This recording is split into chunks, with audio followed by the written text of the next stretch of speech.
नमस्ते सम्पूर्णमा। आजको यस भिडियोमा हामी साइन्टिफिक क्याल्कुलेटरको युज कसरी गर्ने त एकदम बेसिक लेभलदेखि जो चाहिँ फर्स्ट टाइम युज गर्दै हुनुहुन्छ उहाँहरूको लागि एकदम इम्पोर्टेन्ट हुनेछ र यो कसरी युज गर्छौँ भन्ने चाहिँ हामी सिक्दैछौँ। र हामीले यस भिडियोमा लिने क्याल्कुलेटर भनेको क्यासियो एफएक्स 991 ES प्लस छ है। मैले यहाँ एफएक्स पनि लेखेँ, यो छ भन्नुको मिनिङ जस्तो यसलाई हेर्दा चाहिँ हेरौँ त यस्तो खालको इन्टरफेस हुन्छ। यो देख्नु भए पनि छ होला, कतिपयसँग तपाईँहरूसँग छ पनि होला अथवा कम्पनी फरक हुनसक्छ। यो चाहिँ हाम्रो ES प्लस है त, एकदमै चलेको एकदमै इम्पोर्टेन्ट एकदम युजफुल क्याल्कुलेटर छ। यसमा सुरु गरौँ है त, एकदम बेसिकदेखि सुरु गरौँ। जस्तो सुरुमा हेरौँ त, जस्तो यहाँ अनको बटम रहेछ, यहाँ अफको बटम छ। अन अफको लागि यदि तपाईँहरूलाई अन गर्नु पर्यो भने यो बटम क्लिक गर्नुहुन्छ र अब यसलाई अफ गर्नु पर्यो भने यो सिफ्टसँग यो एसी थिच्ने, सिफ्ट र एसी थिच्ने, यो भनेको अन अफ भयो। अहिले मेरो के हुन्छ त डिफल्ट ओपन गरिसकेपछि सधैँ अन हुन्छ, तपाईँहरूकोमा अन अफ हुन्छ। त्यसपछि अब यहाँ डिफ्रेन्ट आइकनहरू डिफ्रेन्ट बटमहरू देख्न सकिन्छ। जस्तो सपोज 2 + 6 गरे है भनेको 2 + 6 गर्ने, त्यसपछि इक्वल्स टु थिच्ने 8 आयो, भ्यालु 8 आयो। अब जस्तो मैले हटाउनको लागि एसी थिचेँ, 5 6 8 9 छ।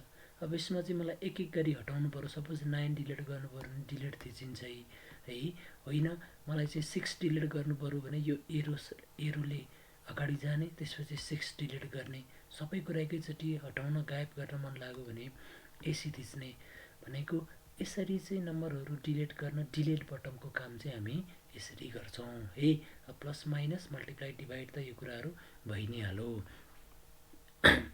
र अरू हेरौँ त, यहाँ मोड भन्ने बटम छ। मोडभित्र चाहिँ हेरौँ त 1 2 3 4 भन्ने यसरी कम्प्लेक्स मोड छ। यो स्ट्याट मोड भयो, यो भनेको चाहिँ बेस एनवाला मोड छ, जस्तो बाइनोमियल, त्यसपछि डेसिमल अनि हेक्साडेसिमल यो क्याल्कुलेट गर्नको लागि 5 मा इक्वेसन छ। यो मोड डिफ्रेन्ट छ, मोडको लागि म एउटा छुट्टै इन्डिभिजुअल भिडियो बनाउँछु। त्यसपछि यो भनेको चाहिँ जस्तो अघि नै मैले यो गरेको कुराहरू चाहिँ तल माथि सार्नु पर्यो अथवा चाहिँ लेफ्ट राइट गर्नु पर्यो भने यो बटमको युज हुन्छ। यहाँ अल्फा भन्ने छ है, अल्फा थिच्दा माथि ए आउँछ। यहाँ सिफ्ट छ, सिफ्ट थिच्दा माथि यस आउँछ। अब यहाँ ख्याल गर्नुपर्ने कुरा चाहिँ यहाँ अल्फा र यो अल्फाको कलर र यहाँको कलर यदि म्याच खायो भने हामीले अल्फासँग त्यो थिच्दा चाहिँ भ्यालु आउँछ है त। भन्नुको मिनिङ सिम्पली हेरौँ त, यहाँ के छ, यसको माथि रातो छ र रातोमा बी लेखेको छ भने मैले अल्फासँग यो थिचेँ भने बी थिचिने भयो है त। यो सपोज हेरौँ त एक्स छ, अल्फासँग यो थिच्दा चाहिँ एक्स थिचिने भयो है। यसरी भ्यालुहरू चाहिँ थिचिन्छ अल्फासँग। त्यसै गरी सिफ्टसँग थिच्नको लागि हेरौँ त, सिफ्टसँग मैले यो भ्यालु थिचेँ भने के आउँछ त, यो माइनसको साइन है। अथवा चाहिँ सिफ्टसँग मैले यो थिचिदिएँ भने एचवाइपी थिचेँ भने हेरौँ त यहाँ एबिएस लेखेको छ, एब्सोल्युट भ्यालु भनेको मोडुलसको साइन आयो। सपोज -5 को मोड लिनु पर्यो भने हामीलाई थाहा छ मोडको भ्यालु जहिले पोजिटिभ हुन्छ। हेरौँ त +5 आउँछ है त। भनेपछि सिफ्ट र अल्फाको युज कसरी गर्ने त भन्दा यो कलर वाइज म्याच गर्ने है, कलर वाइज म्याच गर्ने। त्यसपछि अल्फा र त्यो कलरको कम्बिनेसन, त्यो कीको कम्बिनेसन मिलिसकेपछि चाहिँ भ्यालु थिचिन्छ है त। जस्तो यहाँ हेरौँ त, यहाँ जिसिडी भनेको छ, अल्फा र यो थिच्ने बित्तिकै जिसिडी आयो, जे लेखेको छ त्यही आउँछ। अल्फा र यो थिच्ने बित्तिकै एनपिआर आयो भनेको यो पर्मुटेसनको कुरा है त। यसरी हुने भयो यो सिफ्ट र अल्फाको कुरा चाहिँ है। अब यसपछि अरू अब जस्तो बटमहरू छ। सपोज मलाई चाहिँ फ्रेक्सनमा कुनै पनि भ्यालु चाहिँ 1/5 को फर्ममा हाल्नु पर्यो भने यो फ्रेक्सनको साइन चाहिँ 1/5 यसरी राख्ने है। न कि हाम्रो प्र्याक्टिस यो खालको प्र्याक्टिस छ होला, यो खालको प्र्याक्टिस यहाँ त अहिले हुन्छ, तर ठुलो ठुलो क्याल्कुलेसन गर्नको लागि हामी यस्तो खालको प्र्याक्टिस गर्दैनौँ है। सपोज पावर थिच्नु पर्यो भने हेरौँ त 25 को स्क्वायर गर्नु पर्यो, यहीँ चाहिँ स्क्वायरको साइन स्क्वायर भइहाल्यो। अब होइन मलाई ठुलो पावर चाहियो भने 24 को पावरमा चाहिँ 20 चाहियो भने हेरौँ त यसरी थिच्छौँ। यो भ्यालु चाहिँ ठुलो नम्बरमा, एकदम ठुलो लार्ज नम्बरमा आउने भयो त। यो भयो। जस्तै स्क्वायर रुट निकाल्नु पर्यो सेम त्यसै गरी हेरौँ त स्क्वायर रुट निकाल्नको लागि मलाई 36 को स्क्वायर रुट भनेको कति भयो त 6 भयो। क्युब रुट चाहियो भने अब यो र सिफ्टको कलर मिल्छ, त्यसो भने सिफ्टसँग यो थिच्ने बित्तिकै हेरौँ त 125 को चाहिँ क्युब रुट कति हो त 5 हामीले पढेको, यो यसरी हुन्छ है, यसरी हुने भयो।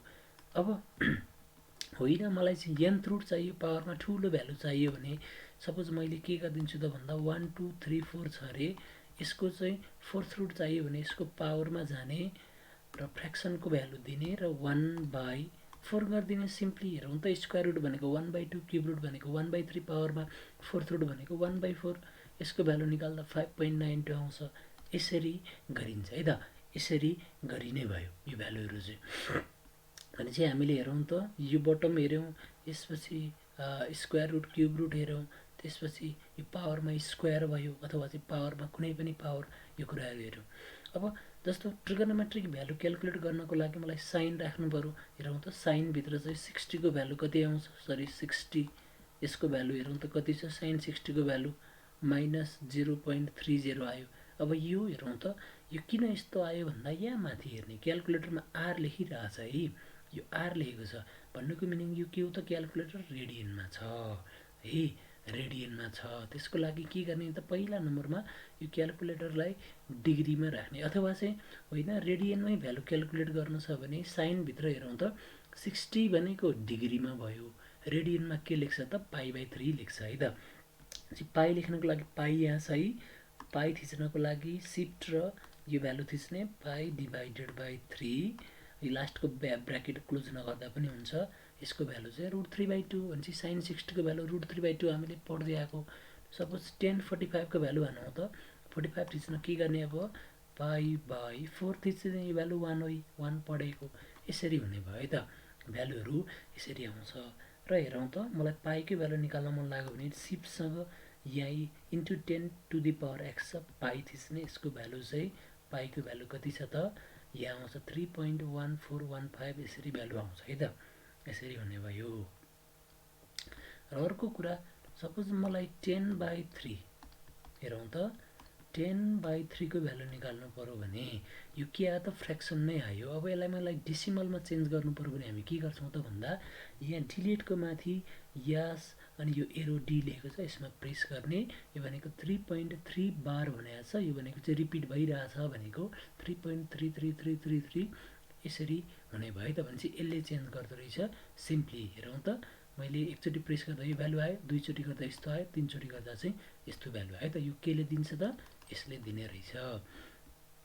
अनि अर्को मलाई सपोज फिजिक्सको क्यालकुलेसन अथवा चाहिँ अरू क्यालकुलेसन गर्दा हेरौँ त ठुलो भ्यालु हान्नु पर्यो। सपोज मलाई चाहिँ मास अफ अथवा चाहिँ कुनै एउटा सपोज ई को भ्यालु हान्नु पर्यो है, ई को भ्यालु हान्नु पर्यो 1.6 × 10⁻⁻19 हो, इन्टु 10⁻⁻19 भन्ने बित्तिकै हेरौँ त यसरी भ्यालु चाहिँ दिन्छ है त। न कि हामीले यसलाई चाहिँ 1.6 इन्टु 10⁻⁻19 यो गरिराख्नु चाहिँ पर्दैन है त। सिम्पली के गर्ने 1.6 इन्टु 10⁻⁻19 राखिदिने, यसले चाहिँ भ्यालु दिन्छ है त। यो पनि एकदम इम्पोर्टेन्ट छ, यो बटम पनि पावरमा लेख्नको लागि चाहिँ हामी यसरी लेख्ने भयौँ। अब पोइन्ट छ, यो 0 भइहाल्यो। अब यो एन्सर छ, अघि हामीले योभन्दा अघिल्लो स्टेपमा क्यालकुलेट गरेको भ्यालु चाहिँ जहिले पनि एन्सरमा गएर सेभ हुन्छ। यो भ्यालु हेर्नको लागि चाहिँ हामीले सिम्पली एन्सर थिच्यौँ भने चाहिँ यो भ्यालु आउने भयो है त, यसरी हुन्छ। अनि अर्को कुरा मैले अब यो म सेटअप भन्ने मोडमा अलिकति हेरेँ। सेटअप भन्ने मोडको लागि हेरौँ त सिम्पली यो मात्रै थिच्दा मोड आउँछ। अब यो सेटअपको कलर र यो सिफ्टको कलर मिल्यो भनेपछि सिफ्ट र सेटअप थिच्यो भने चाहिँ के आउँछ त यो हाम्रो सेटअप आउँछ है त। यसमा हेरौँ त अब डिग्रीमा राख्ने कि रेडियनमा राख्ने कि ग्रेडियनमा राख्ने कि फिक्स्ड मोडमा राख्ने कि एससीआईमा राख्ने कि नर्मलमा राख्ने कि अथवा चाहिँ हेरौँ त यो यस्तो खालको अब कम्प्लेक्स स्ट्याट यो मोडहरू यसरी डिफ्रेन्ट मोड डिस्प्लेको ब्राइटनेस चेन्ज गर्ने सबै कुराहरू चाहिँ यहाँबाट आउँछ है त। मैले अहिले जस्ट डिग्रीमा लान खोज्दैछु, डिग्रीमा लानको लागि के गर्ने त 3 थिच्दिने है त। यहाँ हेर्ने, यहाँ हेर्दा के आयो, डी आयो, इट मिन्स यो के हो त डिग्री आयो है त। भनेपछि सिम्पली अघिदेखि मैले क्यालकुलेट गर्न खोजेको sin 30 को भ्यालु हामीले 1/2 पढेको चेक गरौँ त यसरी 1/2 0.5 आउँछ है त। आजको भिडियोमा मैले यति गरेँ। अब हामी बाँकी अब यो सेटअप मोडको कुरा, त्यसपछि यो डिफ्रेन्ट मोडहरूमा है यो 8वटा मोड देखाएको छ यहाँ है, यो 8वटा मोडहरूको इन्डिभिजुअलको एक्सप्लेन गरेर चाहिँ म भिडियो छिटै ल्याउँछु। हस्, थ्याङ्क यू फर वाचिङ।